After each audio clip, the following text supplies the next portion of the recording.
Xivu Arath draws strength from our conflict. She believes her logic absolute. I will grasp it and contravene its power. There is no other way. Will you come back from this? Does it matter if I do? What I am has served me, and has served humanity. Arga, Zeta, Sel. This is what Savathun wants. We serve our interests, not Savathun's. She's outmaneuvered you again.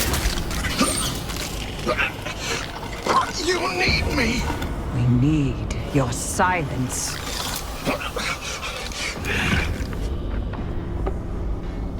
Do not be afraid. Bear witness to my sublimation.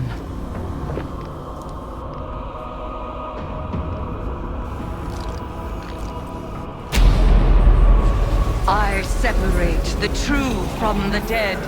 I am the many-mouthed hunger. I am the knife-edged truth. I devour the free. I conspire with my vengeance.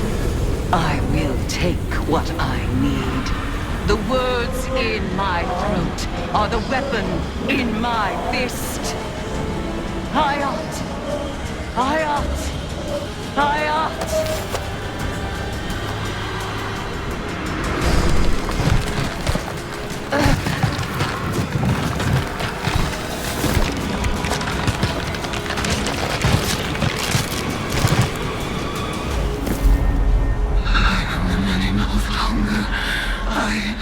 Knife-edged truth.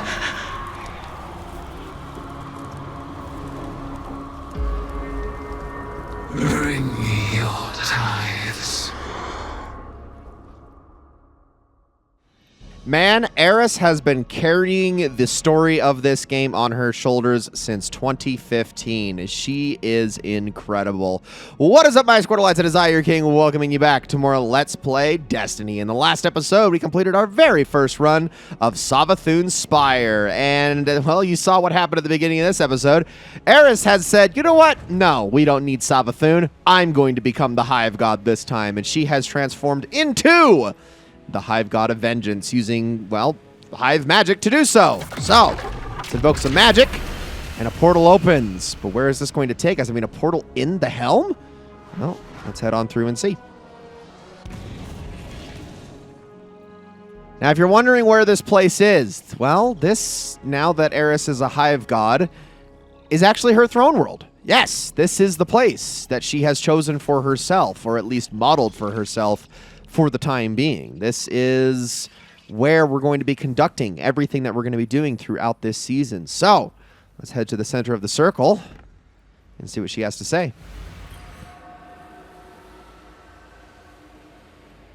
Guardian, though my form twists in this rune-bound circle, I remain Eris Morn, given not to the deep, but to vengeance. The Hive have taken much from me. By naming the worms, I have taken from them. And I must take from you. The splinter of Hive worm rests in your staff.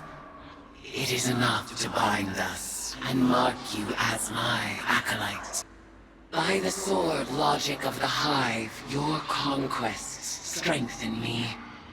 You must tithe mightily if I am to become strong enough to defeat Xivu Arath. She draws power from all conflict.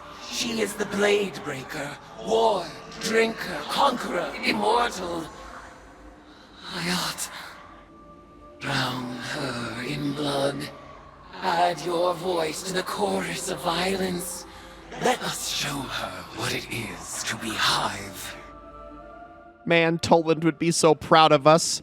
Yes, we are going to, in fact, use the sword logic against Xivu. So, that means we're going to need to help out Eris by bringing her tithes, which, you'll see how that works in due time. For now, let's visit the lectern. Lectern of Divination. We actually have two tables here, okay? This is the first one we're going to go over. The Lectern of Divination well, I'll just read it here. Lectern of Divination will collect cards from the Deck of Whispers, a powerful form of hive magic manifested through your ties to Eris Morn. Here you may contemplate and interpret your opaque cards to unlock their power. You saw we got one of those at the end of our Savathûn Spire run in the last episode. This process requires gathering insight throughout the system. Once acquired, major arcana cards will be displayed in the Athenaeum. When 5 major cards have been acquired, one will be selected at random before each encounter in Savathûn Spire and the Altars of Summoning. Adding a card to your deck will allow that card to be randomly drawn. Each major arcana card bestows unique benefits. Major arcana cards may be added or removed from your deck by interacting with them in the Athenaeum. You must have at least 5 cards in your deck to draw upon their power in Season of the Witch activities. Minor arcana cards can be found in Season of the Witch activities or granted as rewards in ritual activities. When interpreted, they bestow perks, items, and upgrades. The Lectern of Divination wavers with heavy coiling smoke of incense and a glint of candlelight. From their place on the table, the cards whisper sweetly, promising secret, truths, and lies.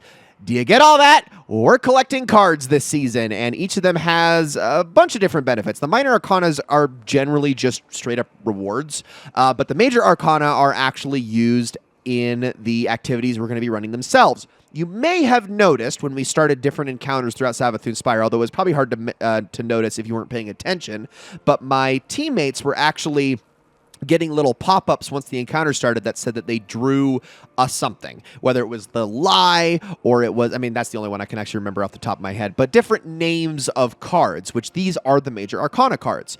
Now let's accept this. We're going to grab our first opaque card, and this one is the Sisters. Contemplate the meaning of this card to obtain the following benefits. Seasonal bonus, keyed chests in the Altars of Summoning in Savathûn Spire will contain additional Whisper cards if available. You also get a new daily bounty and a new card where final blows have a chance to drop special ammo. Okay, so we need to gather insight by defeating hive combatants in Savathûn Spire and the Altars of Summoning. We'll talk about the Altars of Summoning in a minute. The Sisters is one of these cards that can be drawn in these activities. You see these little pedestals all around the Athenaeum? These are where the cards are going to be set up, and what you can do is you can actually select and deselect them each to gather their different benefits. Now you notice there are spots for 12 of these cards, but as it said before, you need to have at least 5 before you can actually start using them to your benefit. This is to prevent you from speccing into exactly one card and it being completely overpowered. Like, I know there's one for a fact that gives you heavy ammo drops, like on every kill, and if you were to get that on demand every single time, it would be broken. So they wanted to make it so that it's at least like only a 1 in 5 chance of pulling that card. But what you can do is you can deactivate all the cards you don't want and at least keep your preferred deck of 5 once all have been collected. And that is kind of another little roguelike-esque mechanic that Bungie has decided to go upon, following in the footsteps of something like Season of the Deep, where there were their own little buffs and debuffs. Also, say hello to Eris out there. Hi, Eris. Look at her eyes. I love her. All right, let's head on over to the table now. And let's take a look in here. Seasonal Heirloom. We're going to grab this really quick. I was going to grab it if it's going to actually let me. I think it's not letting me get it because I technically kind of already have it. Yeah, there we go. Okay, that gave it to me, so now I can actually start getting myself Season of the Witch engrams. We have focusing once again. This time we got Witch's Weapon focusing, and you notice that there's only 1 track of weapons this time, unlike Season of the Deep, where there were 2. However, there is actually a second set of weapons we can get from these, the recovered Red War weapons. Many of these are Vanguard weapons that are from very old, like the original campaign. So you have like Deadpan Delivery, which was an aggressive frame shotgun. You got Nightshade, which was an old lightweight pulse rifle. You have a sniper rifle that I can't remember, and then you have the Showrunner that is like I believe it's a SMIG, a kinetic SMIG, and these can all be gotten at random from here. They are not red borders, they are not craftable, but they do have some pretty awesome perks. And then of course you have the actual armor set, the Veiled Tithe set. It's unfortunate that we are not actually doing this season during Season of the Witch because I will not be getting the ornaments, but I will tell you that this had a very sweet looking armor set that I loved quite a lot. It's called the Hexrot set. All right, that's a whole lot of information that we have gotten, but don't worry, there's more. We're going to select the bladed path really quickly, and we're going to take a look at the map here. We have Mission Invoke. Also, I love, wow, focused activity ends in, what is that, 503,000 hours? Okay, yeah, we should definitely go about and do that. But you'll see, so we still have Legacy of the Sisters. We're going to save that for a little bit. We need to do this mission. We're going to do this in due time, don't you worry. First things first, though, it's time we finally talk about the artifact. Now, technically, okay, I want to point this out right now. Technically, this is not the artifact for Season of the Witch. This is the artifact for Season of the Wish, the next season, but we are still going to grab its perks because we have now been granted the opportunity to do so. So since I'm running with a pulse rifle at the moment, I'm going to get Overload Pulse Rifle. I do want to have access to Piercing and Unstoppable. Unfortunately, our only option is Sidearms, so we're going to grab that, and we'll grab Unstoppable Hand Cannon. Actually, let's grab Bow, because I actually might use a bow at some point. And because I'm going with a very void build here, I'm actually not going to go with the preferred things. So rapid final blows with rocket launchers and grenade launchers grant armor charge. Okay, that works with my current build. We got increased ability damage to taken and scored. That sounds very useful right now. Let's see. Origin perk, wished into being. While your super is nearly fully charged, ability final blows spawn orbs of power. I believe it gives you 3 actually at a time. So that's pretty nice. We also have some more solar-based stuff. I'm not going to really mess with that. I think I'm just going to grab Torch. We got Unraveling Orbs. Picking up an Orb and Power grants strand weapons unraveling rounds. That sounds good. Defeating a frozen target spawns stasis crystals. That sounds good. Revitalizing Blast, Dragon's Bite. Okay, Overload Rocket Launchers. Yes, I will absolutely take that. And then we have Solo Operative, which is a 5% increase to anyone running a solo activity.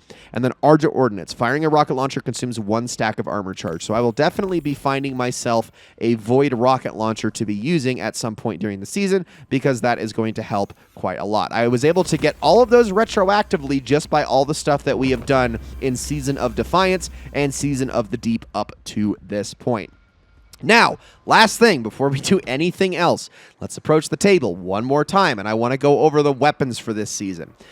So we have Bria's Love, which is a Void Scout Rifle, the Eremite, which is a Solar Fusion Rifle, Kept Confidence, which is a Strand Hand Cannon, Semiotician, which is a Strand Rocket Launcher, Locust Locutus, a Stasis Sniper Rifle, and then Eliactic Principle, an Arc Machine Gun. This is a rapid fire frame. Rapid fire frames on their own generally aren't all that good. I would say skip this thing. Locust Locutus. I'm going to be honest, I just don't like this thing's perks. I would skip this thing. Kept Confidence. While it is an amazing feeling hand cannon, it has probably the worst perks of this entire set. I would skip this thing. Bria's Love is okay, decent, has some pretty good void synergy, but it's certainly your third priority. The top 2 weapons that we are going to be going after this season are the Eremite and Semiotician. Now, Semiotician is not something incredibly special. It's just a high impact frame. The biggest thing about it is that it's a Strand rocket launcher. It has a few good perks that you can get that really spec into it, but it's definitely got some bonuses over all the rest of these. The most important weapon, far and away, and you know, it's crazy that I also said this about Season of Defiance, where I said the best thing was a Solar Fusion Rifle, but it's true. You really want the Eremite, and even this one so much more than Royal Executioner, because this thing can get a perk known as Controlled Burst. Controlled Burst is a perk where every single bolt fired out of the fusion rifle does extra damage if all of them land on the same shot. This is just a flat damage buff that makes the Eremite incredibly strong. I'm talking like secondary DPS option strong.